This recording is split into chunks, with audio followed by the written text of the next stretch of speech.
Ang samyo ng mga puting rosas ang unang bumati kay Helena sa umagang iyon.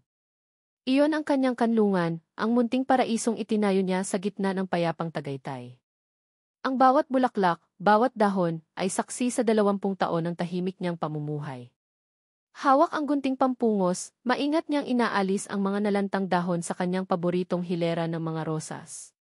Dito, siya lang ang nasusunod. Dito, kontrolado niya ang lahat. Isang tunog ng mamahaling sasakyan ang pumunit sa katahimikan. Kumunot ang noo ni Lena. Bihira ang maligaw sa dulo ng kalsadang ito. Isang itim at makintab na kotse ang huminto sa tapat ng kanyang gate na kawayan. Bumukas ang pinto sa likuran. At mula roon, isang anino ang lumabas. Isang lalaking nakasuot ng mamahaling suit, ang tindig ay nagpapakita ng kapangyarihan at kumpiyansa. Nang tumama ang sikat ng araw sa mukha nito, nabitiwan ni Lena ang hawak na gunting. Ang tunog ng pagbagsak nito sa lupa ay parang bombang sumabog sa kanyang pandinig. Ang hangin ay tila tumigil sa pag-ihip. Ang huni ng mga ibon ay biglang naglaho. Ang mukhang iyon. Pagkatapos ng 20 taon, paanong hindi niya makikilala? Ang mga matang minsang nangako sa kanya ng walang hanggan. Ang mga labing minsang bumulong ng matatamis na salita. Ngunit ngayon, ang mga matang iyon ay malamig. Ang mga labi ay tuwid at walang emosyon. Si Ricardo Del Mundo. Ang kanyang Ricky. Ngayon ay isa ng estranghero. Humakbang ito palapit, ang bawat yabag ng mamahalin nitong sapatos sa lupa ay parang martilyong pumupukpok sa kanyang dibdib. Tumigil ito ilang hakbang mula sa kanya. Magandang umaga, Ina Santos, sabi nito. Ang boses, formal at malayo. Hindi ang boses na hinahanap-hanap niya sa kanyang mga panaginip. Ina Santos. Hindi Lena. Hindi niya alam kung paano siya nakahanap ng boses. Anong ginagawa mo rito? Diretso na ako sa punto, sabi ni Ricardo, ang mga mata ay nilibot ang kanyang hardin na parang sinusuri ang isang ari-arian. Nandito ako para bilhin ang lupang ito. Ang mga salita ay tumago sa kanya na parang yelo. Hindi isang tanong. Isang pahayag. Bibilhin ang lupa niya. Ang tanging piraso ng mundo na natitira sa kanya. Napahigpit ang kanyang hawak sa sariling mga braso. Hindi ito ibinebenta. Isang bahagyang ngiti, ngunit hindi umabot sa mga mata, ang gumuhit sa labi ni Ricardo. Lahat ng bagay ay may presyo, Ina Santos. At handa akong magbayad ng higit sa nararapat. Ina Santos. Muli ang pangalang iyon. Parang pader na itinatayo nito sa pagitan nilang dalawa. Sa pagitan na ngayon at ng kahapon. Del Mundo, sagot niya, sinisikap na gawing matatag ang kanyang boses. Hindi mo naiintindihan.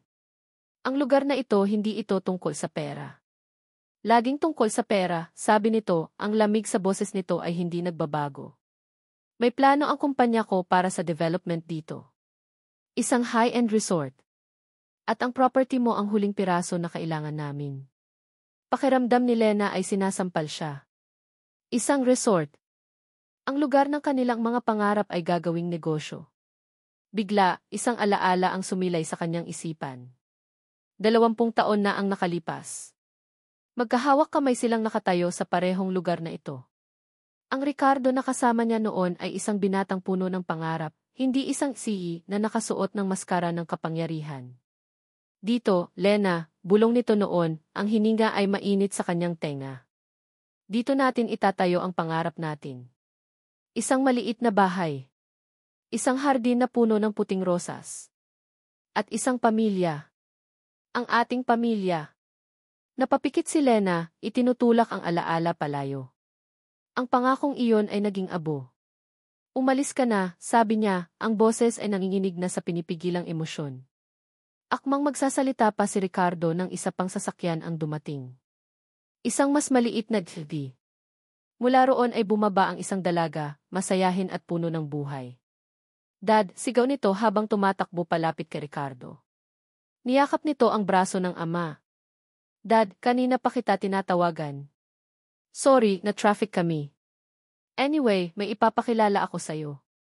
At pagkatapos, isang binata ang bumaba mula sa driver's seat. Matangkad. Nakangiti. At sa pagtama ng mga mata nila ni Lena, isang kuryente ang dumaloy sa kanyang buong katawan. Isang pakiramdam na pamilyar. Isang pakiramdam na hindi niya maipaliwanag. Dad, si Marco po, masayang sabi ng dalaga. Siya po yung kinukwento ko sa'yo. Ang boyfriend ko. Lumingon ang dalaga kay Lena at mumiti. Hippo. I'm Isabel, but you can call me Belle. Ang ganda naman po ng flower shop ninyo. Pangarap ko rin pong magkaroon ng ganito. Hindi makasagot si Lena. Ang kanyang mga mata ay nakapako sa binatang nagngangalang Marco. May kung ano sa ngiti nito. Sa hugis ng mga mata. Sa paraan ng pagtayo. Marco, mag-hello ka naman kay tita, sabi ni Belle, tinutulak ng bahagya ang nobyo. Ngumiti si Marco sa kanya. Isang magalang na ngiti. Magandang umaga po. At sa sandaling iyon, ang mundo ni Lena ay gumuho sa pangalawang pagkakataon. Ang ngiting iyon. Ang mga matang iyon. Parang nakatingin siya sa isang salamin mula sa nakaraan. Isang bersyon ng sarili niya na matagal na niyang kinalimutan. Hindi niya namalayan ang usapan ni na Ricardo at Belle.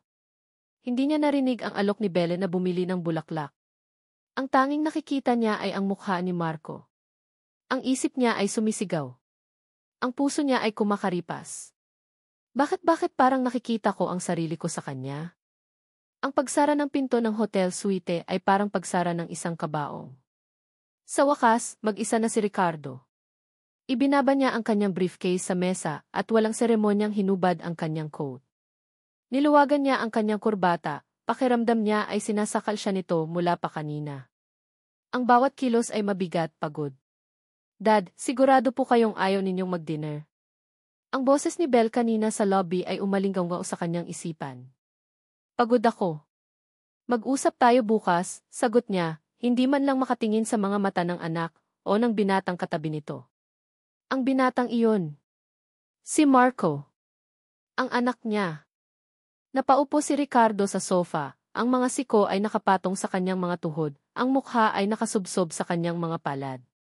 Ang imahe ni Lena sa hardin kanina ay paulit-ulit na bumabalik. Ang gulat sa mga mata nito. Ang pait. Ang galit. 20 taon. Pero ang sakit sa mga mata nito ay parang kahapon lang nangyari. Kinuha niya ang kanyang cellphone at tiningnan ang isang litratong matagal na niyang itinatago. Isang mas batang Lena, nakangiti ng napakatamis, ang buhok ay hinahangin habang nakayakap sa isang mas batang Ricardo. Ang saya sa litratong iyon ay parang isang sampal sa kanya ngayon. Ganito niya gustong maalala si Lena. Hindi ang babaeng may malamig na mga matang tumingin sa kanya kanina na parang isa siyang basura. Pero kasalanan niya ang lahat. Tumayo siya at lumapit sa kanyang briefcase. Binuksan niya ito at mula sa isang lihim na kompartimento sa ilalim, kinuha niya ang isang makapal na brown envelope. Sa labas nito, nakasulat ang mga salitang, Marco Serrano, Confidential. Binuksan niya ito. Sa loob ay mga report mula sa isang private investigator. Mga litrato ni Marco sa iba't ibang yugto ng buhay nito. Isang batang lalaki sa isang bahay ampunan, isang teenager na nagsisikap sa pag-aaral, isang binatang nagtapos na may pinakamataas na karangalan sa kabila ng kahirapan. At sa ilalim ng lahat ng iyon, isang isa pang selyadong sobre. Nakatatak dito ang mga salitang, ZK Analysis Result. Hindi na niya kailangang buksan. Kabisado na niya ang nakasulat doon. 79.7%. Anak niya. Ang plano niya ay simple lang sana.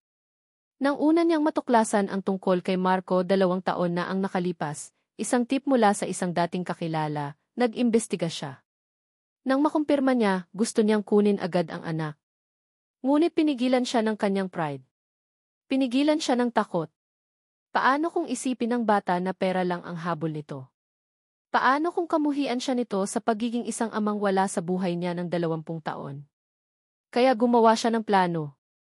Isang masalimuot na plano. Bibigyan niya ito ng scholarship. Ipasok sa kumpanya.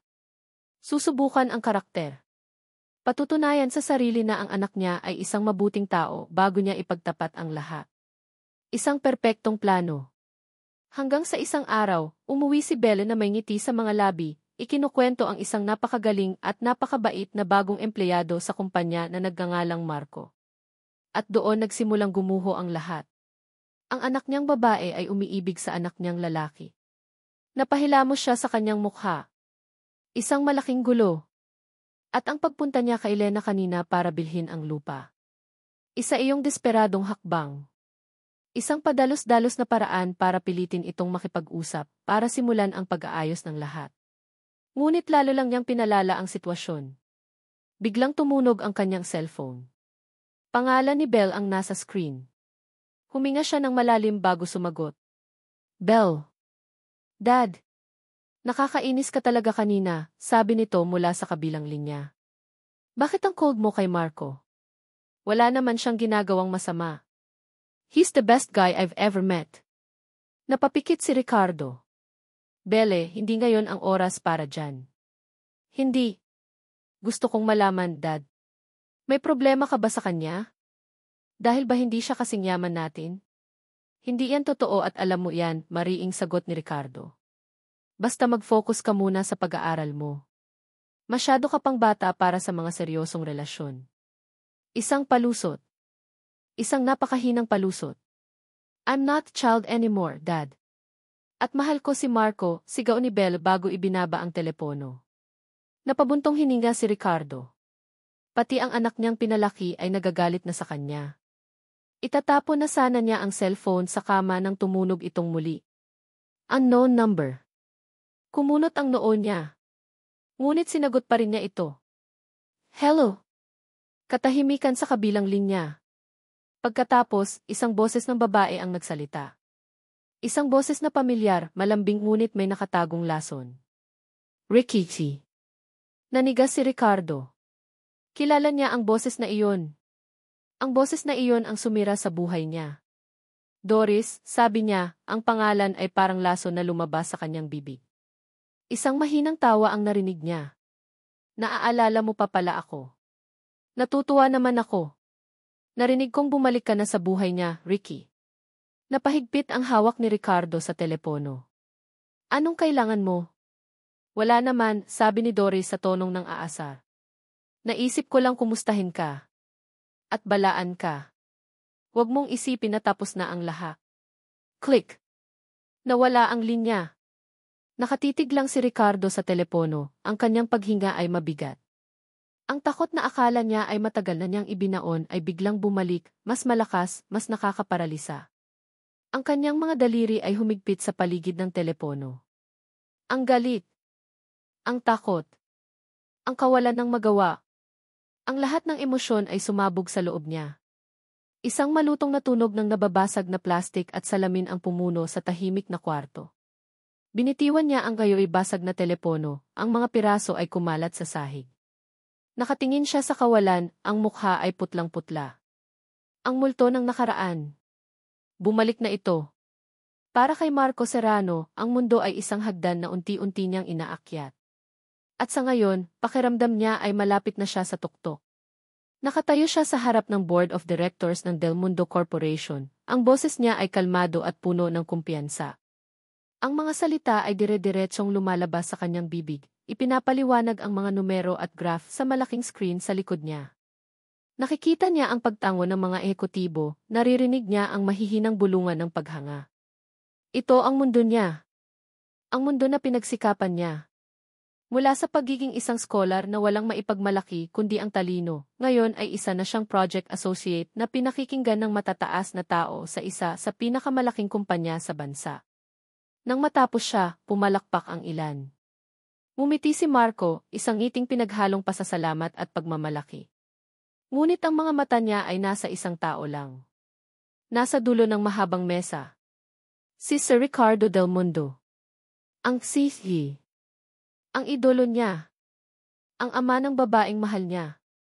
Isang tipid na tango lang ang ibinigay nito sa kanya. Ang mukha nito, gaya ng dati, ay isang blankong pader. Walang emosyon. Walang papuri. Isang maliit na kirot ang naramdaman ni Marco, pero mabilis niya itong isinantabi. Siguro ganoon lang talaga ang mga taong nasa tuktok. Laging seryoso. Laging may iniisip na mas malaking bagay.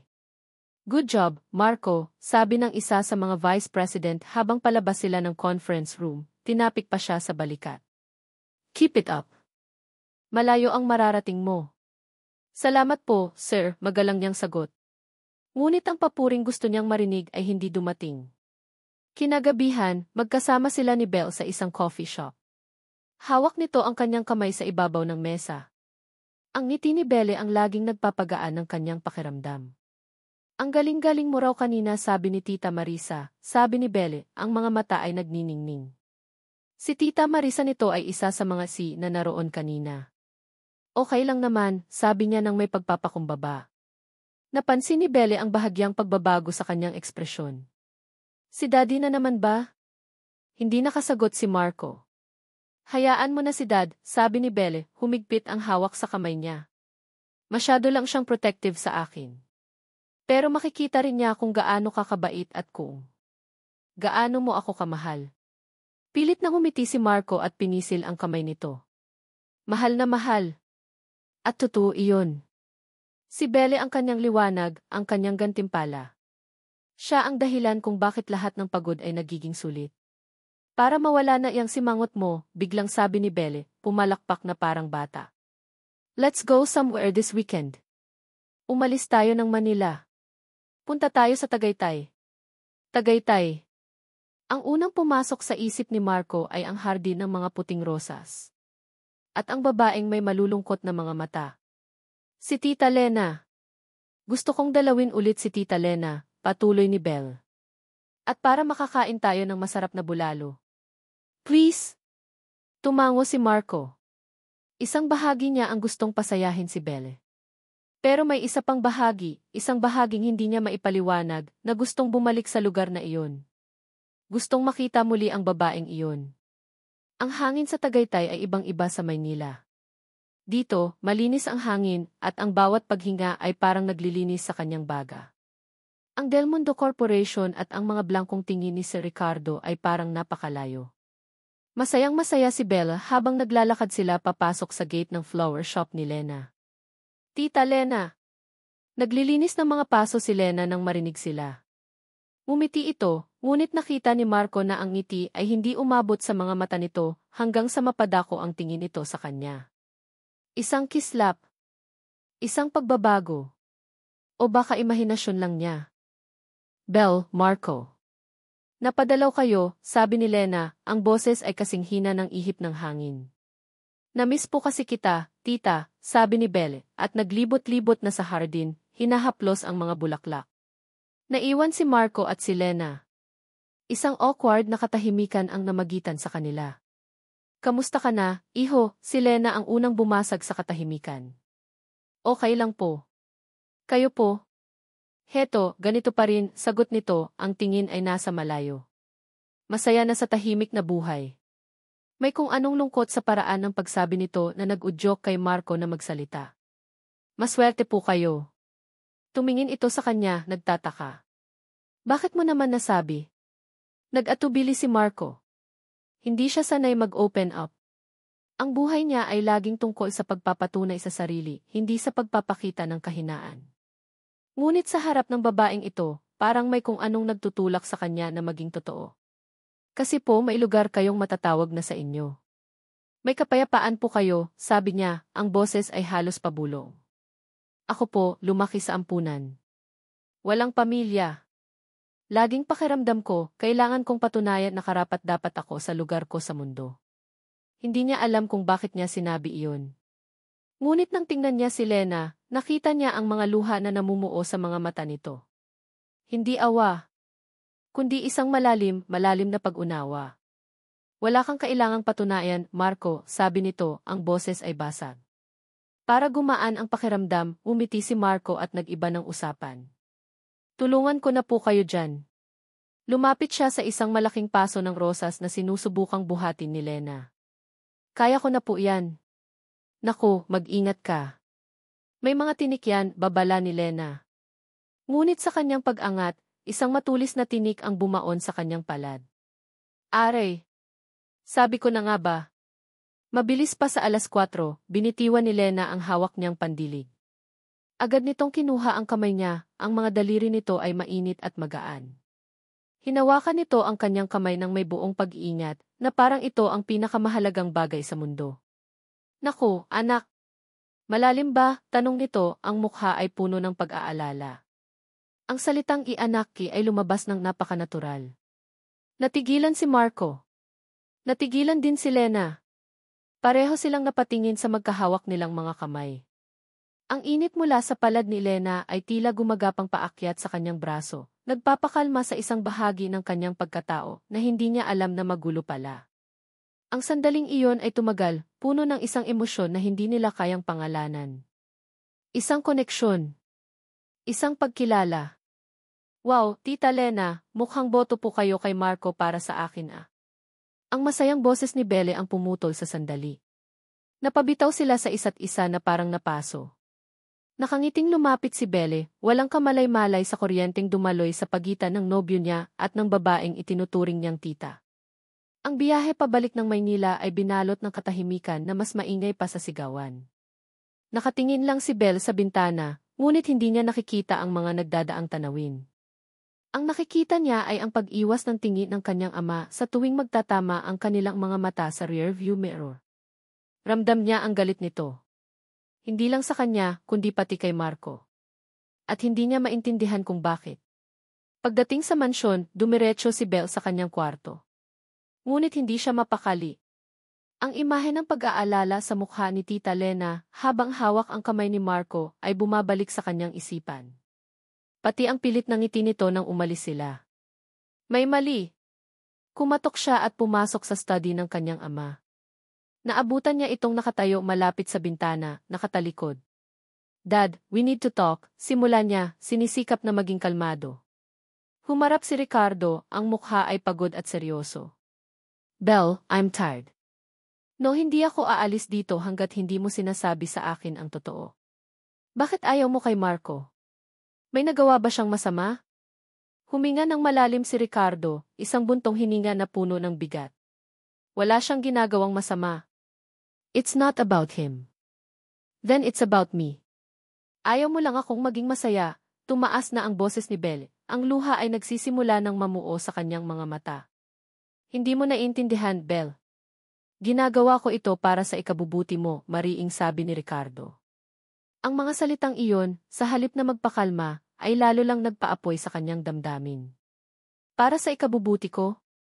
Dad, masaya ako kay Marco. Mahal ko siya. Yun ba ang hindi mo maintindihan? Sigaw ni Belle bago tumakbong umiiyak palabas ng study.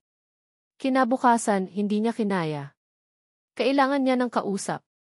Kailangan niya ng isang taong makakaintindi sa kanya. At isa lang ang pumasok sa isip niya. Nag-drive siya mag-isa pabalik ng Tagaytay. Naabutan niya si Lena na nagdidilig ng mga bulaklak.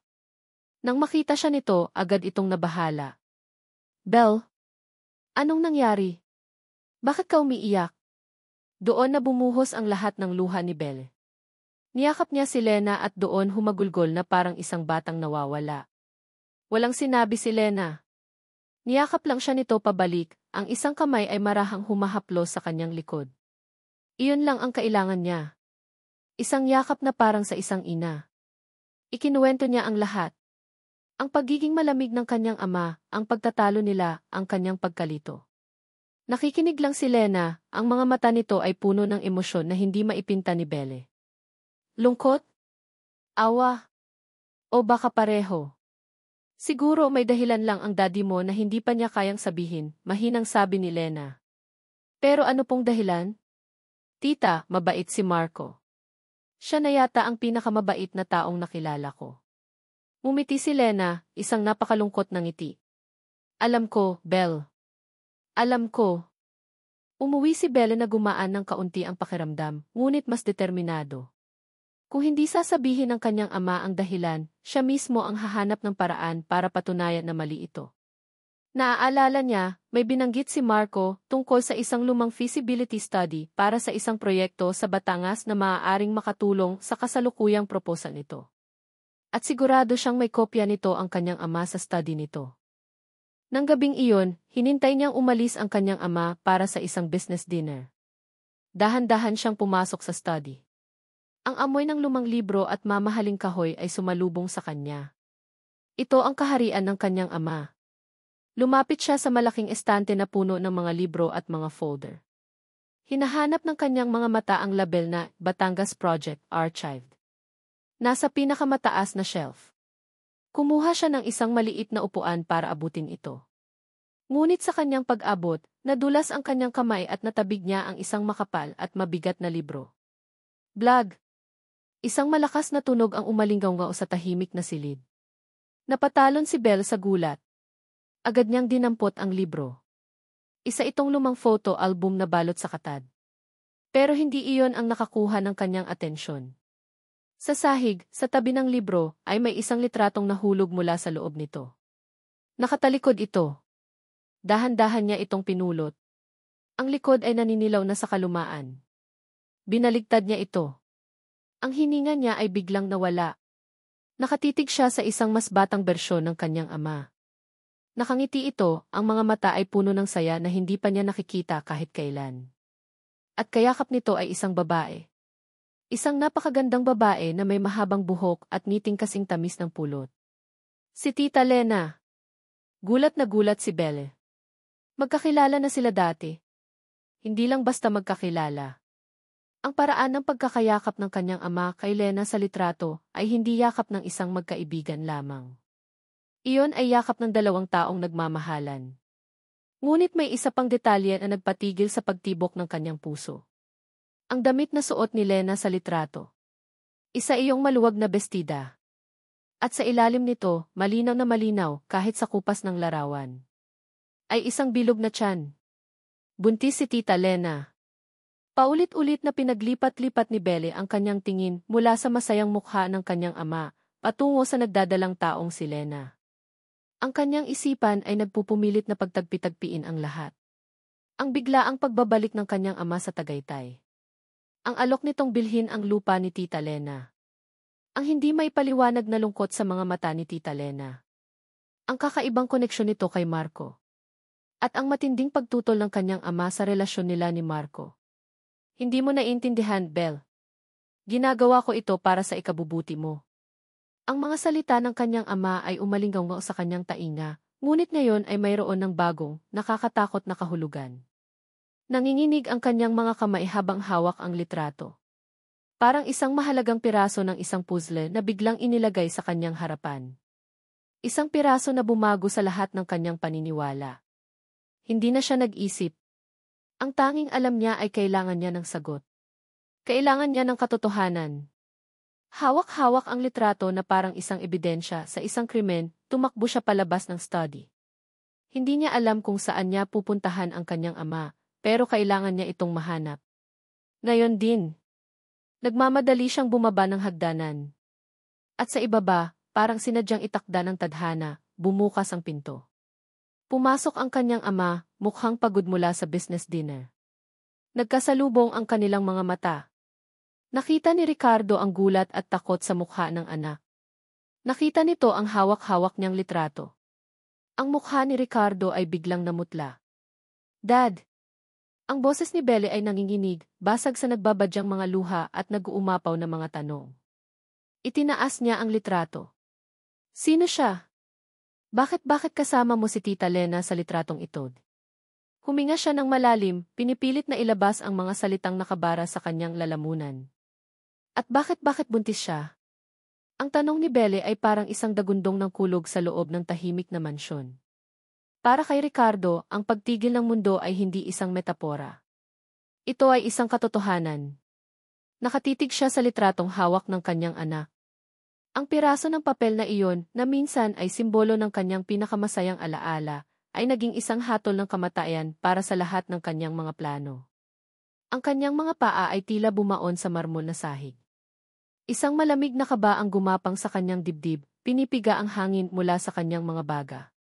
Dad, ulit ni Belle, ang boses nito ay nanginginig ngunit may diin, humihingi ng sagot. Kailangan niyang magsalita.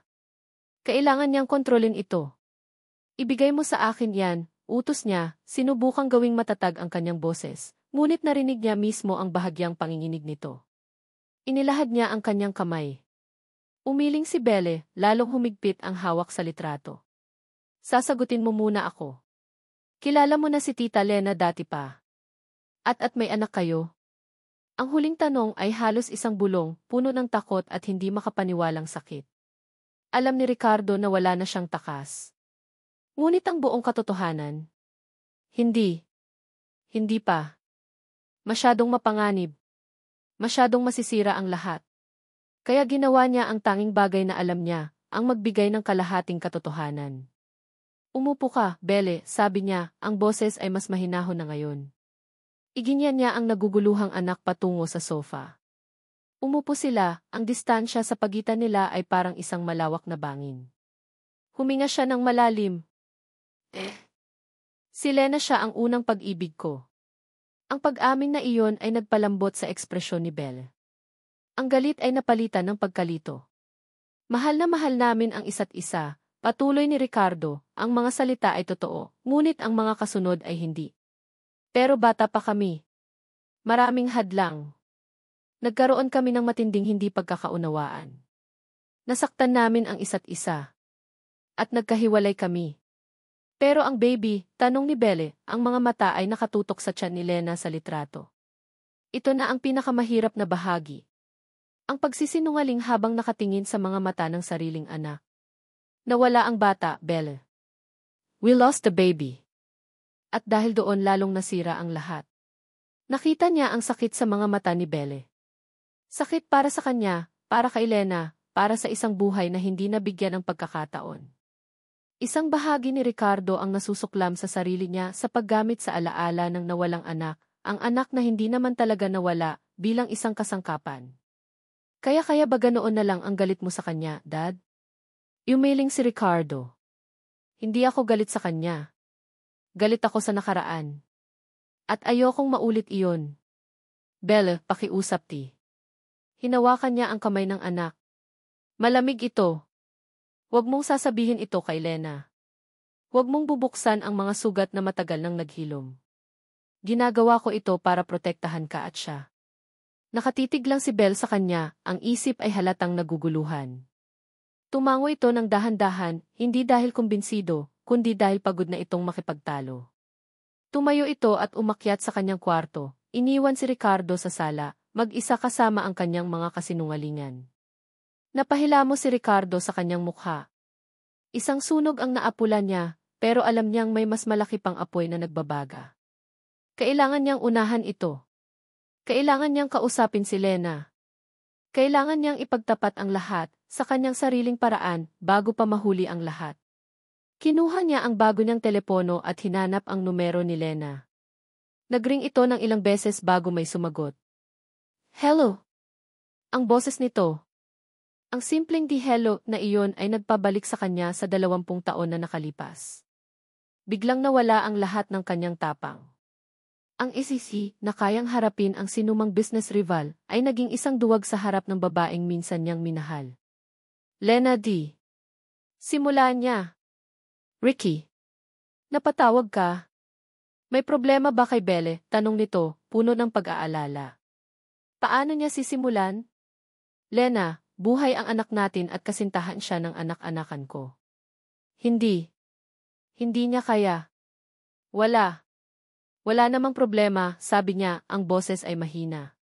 Gusto ko lang sanang kumustahin ka. Isang katahimikan. Okay lang ako, Ricky. Sigurado kang okay ka lang. Sige na. May gagawin pa ako. Bye. Ibinaba niya ang telepono bago pa nito marinig ang kabiguan sa kanyang boses. Isang duwag. Isa siyang duwag. Napasuntok siya sa sofa. Habang siya ay gulong-gulo, biglang tumunog ang intercom. Ang boses ng security guard ang narinig niya. Sir, may bisita po kayo. Ikas Doris Santos daw po. Ang pangalan ay parang kidlat na tumama sa kanya. Nanigas siya. Ang dugo sa kanyang mga ugat ay tila naging yelo. Si Doris. Dito. Sa bahay niya. Papasukin mo, utos niya, ang boses ay walang emosyon, isang maskara para sa kaguluhang nagaganap sa loob niya. Ilang sandali pa, bumukas ang pinto. Pumasok si Doris Santos na para bang pag-aari niya ang lugar. Nakasuot ito ng isang eleganteng pulang bestida, ang buhok ay perpektong nakaayos, ang mga labi ay may pulang kolorete na bumagay sa kanyang damit. Ngunit ang ngiti nito ay ngiti ng isang ahas na handa ng manuklaw. Ricardo, mahal. Ang ganda pala ng palasyo mo, sabi nito, ang boses ay matamis ngunit puno ng lason. Hindi nagsalita si Ricardo. Tinitigan lang niya ito ng mga matang puno ng pagkamuhi. Narinig ko ang sigawan kanina. Mukhang may family problem ka ah. Patuloy nito, nilibot ang tingin sa sala. Sakto namang bumaba ng hagdan si Belle, naakit ng boses ng bisita. Napatingin ito kay Doris, pagkatapos ay sa kanyang ama. Nakita ni Doris si Belle at lalong lumawak ang kanyang ngiti. Isang ngiting mapanira. Lumapit ito kay Ricardo. Alam mo, naawa ako sa bata, bulong nito na sapat lang para marinig nilang tatlo. Walang kaalam-alam sa totoong kwento. Pagkatapos ay humarap ito kay Belle, ang mga mata ay nagpapanggap na maamo at mapagmalasakit.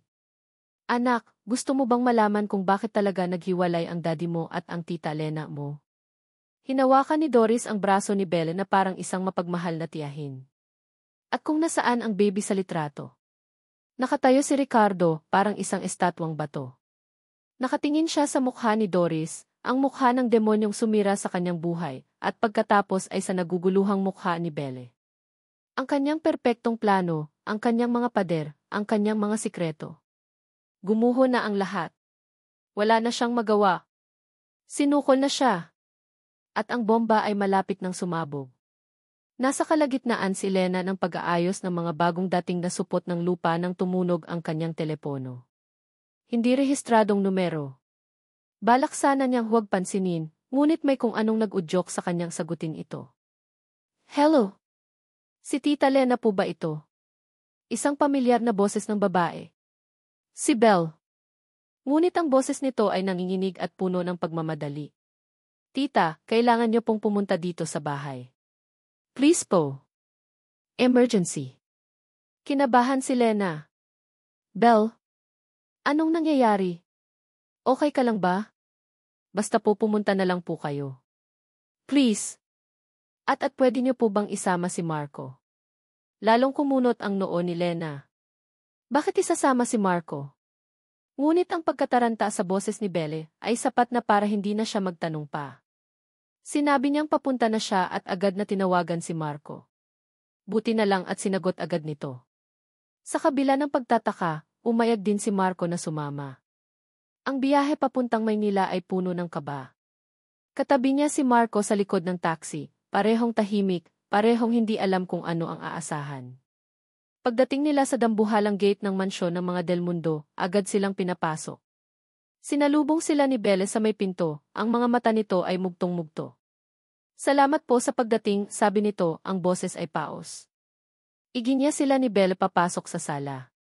At doon, ang eksenang bumungad sa kanila ay nagpatigil sa paghinga ni Lena.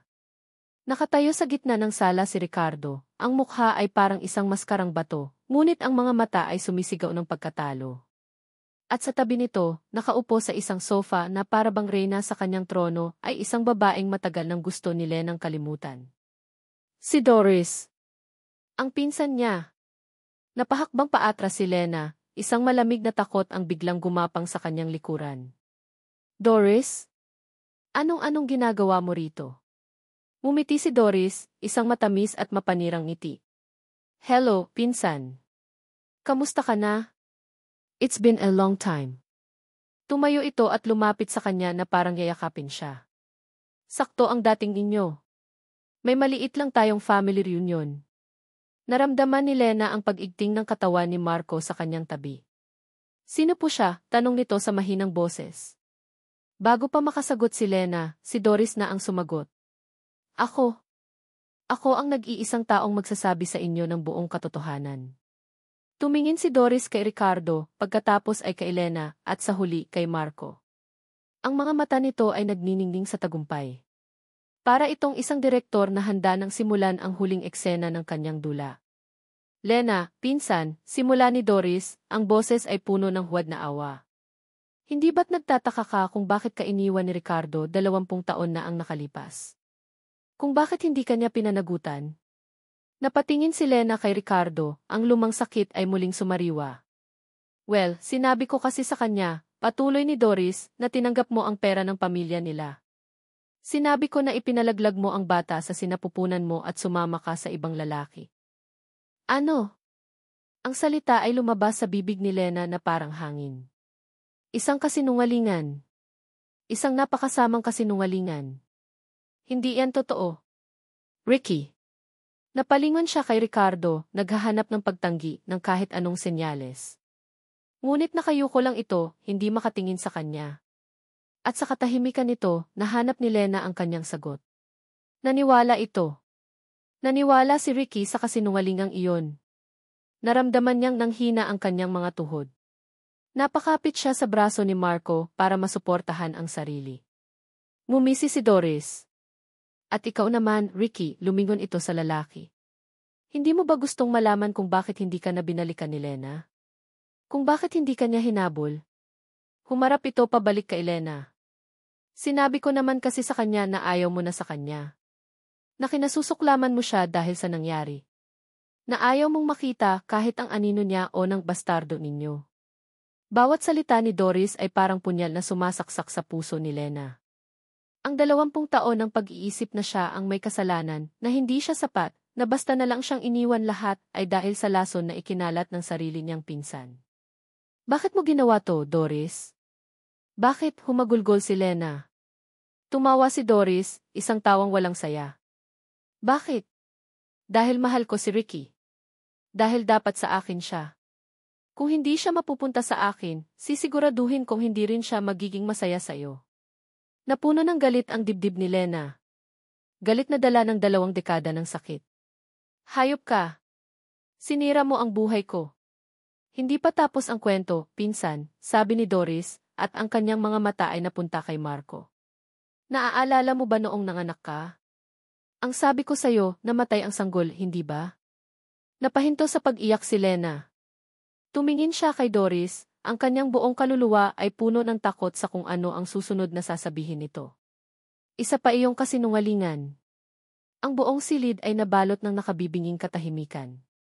Dinala ko ang sanggol sa isang bahay ampunan. Isang sanggol na lalaki. Isang sanggol na kamukhang kamukha mo. Dahan-dahang lumingon si Lena kay Marco. Nakita niya ang pagkalito sa mukha ng binata na unti-unting napapalitan ng hindi makapaniwalang pagkaunawa. Nakita niya ang mga mata nito ang kanyang mga mata. Nakita niya ang ngiti nito ang kanyang ngiti. Lumingon din si Marco sa kanya, ang mga mata ay nanlalaki sa gulat at sakit. Hindi bulong ni Lena. Hindi maaari di. Ngumiti si Doris, ang pinakamasama, pinakamatagumpay ng ngiti. Itinuro nito si Marco. At heto siya. Ang boses ni Doris ay parang isang hatol. Ang anak ninyong 2 na akala mo'y patay na, Lena. Ang mga mata ni Lena ay nanlabo. Ang kanyang mga tainga ay umuugong. Ang tanging nakikita niya ay ang mukha ni Marco, isang mukha na puno ng sakit, pagkalito at pagtataksil.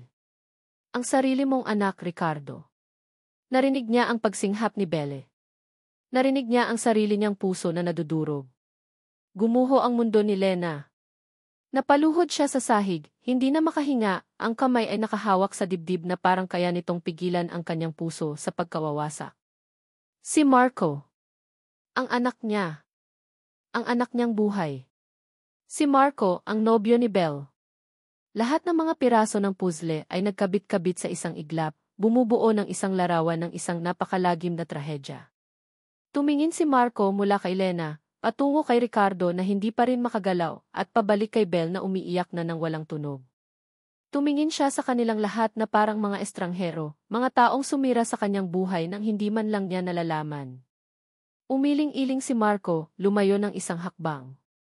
Pagkatapos ay isa pa. Marco T. Tawag ni Ricardo, sa wakas ay nakahanap ng boses. Ngunit huli na ang lahat. Lumingon si Marco, ang mukha ay isang maskara ng purong dalamhati at tumakbo. Tumakbo siya palabas ng pinto, palabas ng mansyon, papalayo sa mga kasinungalingan, papalayo sa katotohanang mas masakit pa kaysa sa anumang kasinungalingan. Tumakbo siya papalayo sa kanila. Marco! Ang sigaw ni Lena ay puno ng 20 taon ng pangulila at ilang segundo ng bagong tuklas na pag-asa na ngayon ay ganap ng nadurog. Isang sigaw na nawala sa hangin, kasabay ng paglaho ng kanyang anak sa dilim. Marco. Ingay. Gulo. Usok. Yan ang mundo ni Marco ngayon. Nakaupo siya sa isang malamig na upuang metal sa isang abalang bus terminal sa Pasay. Hindi niya alam kung anong oras na. Hindi niya alam kung saan siya pupunta. Wala siyang pakialam. Ang mga bus ay dumarating at umaalis, bawat isa ay may dalang mga taong may patutunguhan. Siya lang ang walang direksyon. Isang multo sa gitna ng mga buhay na tao. Ang kanyang buong buhay, isang kasinungalingan. Ang kanyang pagsisikap, ang kanyang mga pangarap, lahat ay nakatayo sa isang pundasyong gawa sa panlilinlang. Ang lalaking tinitingalan niya. Ang ama niya na nagtago sa kanya. Ang babaeng minahal niya. Ang kapatid niya pala. At ang babaeng may malulungkot na mga mata ang ina niya. Ang ina na akala niya ay patay na ngayon ay buhay ngunit kasing layo ng mga bituin. Napatingin siya sa kanyang palad. Naalala niya ang init ng kamay ni Lena nang hawakan siya nito sa hardin. Ang natural na pag-aalala. Ang salitang anak. Iyon pala ang totoo sa gitna ng lahat. Ang koneksyon na naramdaman niya ay hindi imahinasyon. Iyon ay dugo. Iyon ay pagkatao. Ngunit ang katotohanang iyon ay nakabalot sa napakaraming sakit na hindi niya alam kung paano haharapin. Para siyang isang building na gumuho. At ngayon, nakaupo siya sa gitna ng mga durog na bato ng kanyang pagkatao, hindi alam kung paano o kung saan magsisimulang muli. Helena! Ang amoy ng mga puting rosas ay hindi na nakakapagpakalma kay Lena. Ngayon, ang bango ng mga ito ay parang isang paalala sa mga sirang pangako. Nasa loob siya ng kanyang maliit na bahay sa likod ng flower shop. Nakaupo sa sahig, sa harap ng isang lumang bowl na kahoy. Dahan-dahan niya itong binuksan. Sa loob, sa ilalim ng mga lumang damit, ay isang maliit na kahon. Nanginginig ang kanyang mga kamay habang inaalis niya ang takip. Sa loob ay isang pares ng maliliit na medyas na gansilyo, isang maliit na bonnet, at isang pares ng puting damit sanggol na may bordang isang maliit na bulaklak. 20 taon na nakatago sa isang kahon.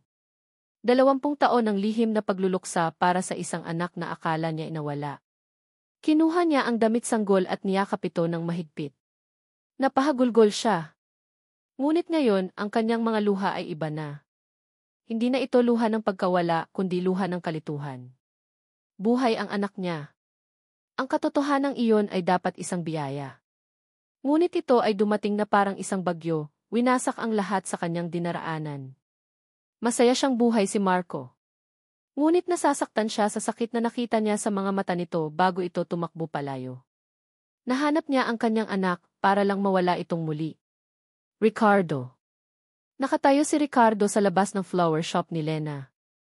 Ang dating sihi na kayang bilhin ang lahat ay nakatayo ngayon na parang isang pulubi, humihingi ng isang bagay na hindi mabibili ng pera, kapatawaran.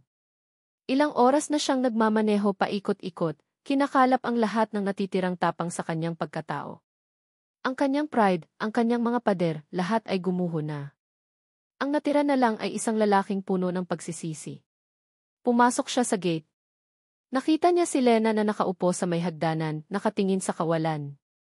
Hindi niya kailangang makita ang kahon para malaman kung ano ang yakap-yakap nito. Dahan-dahan siyang lumapit. Bawat hakbang ay isang pag-amin sa kanyang mga kasalanan. Tumigil siya sa harap nito. Hindi nagsalita si Lena. Hindi rin ito tumingin sa kanya. Walang mga salita ang sapat. Kaya ginawa ni Ricardo ang tanging bagay na nararapat. Dahan-dahan siyang lumuhod sa lupa, sa harap ni Helena. Ang mamahalin niyang pantalon ay narumihan ng lupa, ngunit wala siyang pakialam. Lena D. Sabi niya, ang boses ay basag at puno ng sakit. Wala akong karapatang humingi ng tawad. Wala akong maibibigay na dahilan na katanggap-tanggap. Pero patawarin mo ako, Lena. Sa lahat ng kasalanan ko. Sa paniniwala ko sa kasinungalingan. Sa pagiging duwag ko. Sa lahat. Hindi pa rin kumikibo si Lena. Ngunit isang butil ng luha ang pumatak mula sa mata nito, tumama sa kanyang kamay na nakapatong sa tuhod nito. At para kay Ricardo, sapat na iyon. Sa ngayon, Belle. Alam ni Belle kung saan hahanapin si Marco. Kung siya man ang nasa kalagayan nito, pupunta siya sa isang lugar kung saan maaari siyang maglaho sa gitna ng maraming tao. Natagpuan niya ito sa bus terminal, nakaupo na parang isang estatwa, nakatingin sa malayo. Dahan-dahan siyang lumapit. Nakita niya ang walang buhay na ekspresyon sa mukha nito at nadurog ang kanyang puso. Umupo siya sa tabi nito. Hindi ito lumingon. Marco T. Mahina niyang sabi. Walang sagot. Hindi ko alam kung anong sasabihin ko pag-amin ni Belle. Pero ayokong iwan kang mag-isa. Sa wakas, lumingon ito sa kanya. Ang mga mata nito ay puno ng sakit. Bakit ka nandito, Belle? Dahil kahit anong mangyari pamilya pa rin tayo. Umiling si Marco. Wala akong pamilya. Huminga ng malalim si Belle. Ito na. Ito ang pinakamahalagang salita na kailangan niyang sabihin. Kuya. Natigilan si Marco. Napatingin ito sa kanya, ang gulat ay malinaw sa kanyang mukha. Inulit ni Belle, mas malakas, mas may katiyakan. Kuya. Kapatid kita. Kahit anong mangyari. At niyakap niya ito. Sa simula, nanatiling matigas ang katawan ni Marco. Ngunit unti-unti, naramdaman ni Belle ang pagyanig ng mga balikat nito. At sa gitna ng ingay ng bus terminal, humagulgol ang kanyang kuya sa kanyang mga balikat. At niyakap niya ito pabalik ng buong higpit. Yan, simula. Ilang linggo ang lumipas. Sa hardin ng mga puting rosa sa Tagaytay, ang hangin ay presko. Ang araw ay mahinahon. Nakatayo ang 4 na tao. Si Ricardo at si Lena, may distansya sa pagitan nila, ngunit hindi na ito ang distansya ng galit. Isa na itong distansya ng paggalang, ng pag-unawa sa isang sugat na mangangailangan ng mahabang panahon para maghilom. Si Belle at si Marco magkatabi. Ang kanilang relasyon ay iba na. Hindi na ito ang kilig ng magkasintahan, kundi ang tahimik na suporta ng magkapatid na parehong nasaktan at ngayon ay sabay na nagpapagaling. Mabigat ang hangin, ngunit hindi galit. Puno ito ng mga salitang hindi pa masabi, ng mga emosyon na masyadong komplikado para isatinig. Si Lena, hawak ang isang tasa ng tsaa, ay tumingin kay Marco. Ang kanyang anak. Ang kanyang matapang na anak. Dahan-dahan, ibinaba niya ang tasa. At dahan-dahan, inilahad niya ang kanyang kamay. Isang simpleng alok. Hindi isang pilit. Isang imbitasyon. Nag-atubili si Marco. Tumingin siya sa kamay ng kanyang ina, pagkatapos ay sa mga mata nito. Nakita niya roon ang 20 taon ng pangungulila at ang walang hanggang pagmamahal na naghihintay. At sa wakas, itinaas niya ang sarili niyang kamay. At hinawakan ang kamay nito. Walang perpektong katapusan. Ang mga sugat ay malalim. Ang mga alaala ay masakit. Ngunit sa hardin na iyon, sa ilalim ng araw ng Tagaytay, sa isang tahimik na paghahawak kamay ng ina at anak, isang bagong buto ang itinanim. Ang buto ng pag-asa. Ang simula ng paghilom. Ang simula ng isang pamilya. At dito po nagtatapos ang kwento ni na Ricardo, Helena, Marco at Belle. Isang kwentong sinubok ng panahon, ng kasinungalingan at ng mapait na nakaraan. Sa lahat ng aming minamahal na tagapakinig, mula sa kaibuturan ng aming mga puso, maraming salamat. Salamat sa inyong walang sawang pagsubaybay at sa pagiging bahagi ng bawat kabanata ng kanilang buhay. Ang pagsulat sa kwentong ito ay isang paglalakbay na puno ng iba't ibang emosyon. Bawat ngiti, bawat luha, at bawat bigat sa dibdib ng ating mga tauhan ay ramdam din namin habang isinusulat ang kanilang tadhana. Nais naming ibahagi ang isang salaysay na hindi lamang tungkol sa pag-ibigan, kundi tungkol din sa mas malalim na kahulugan ng pamilya, pagpapatawad at paghilom. Sapagkat sa tunay na buhay, ang pag-ibig ay hindi laging perpekto. Ito ay magulo. Ito ay masakit.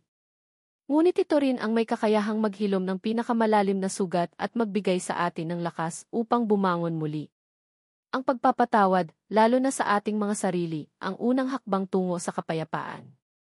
At ang pag-asa, kahit gaano kaliit, ang nagsisilbing ilaw sa pinakamadilim na gabi.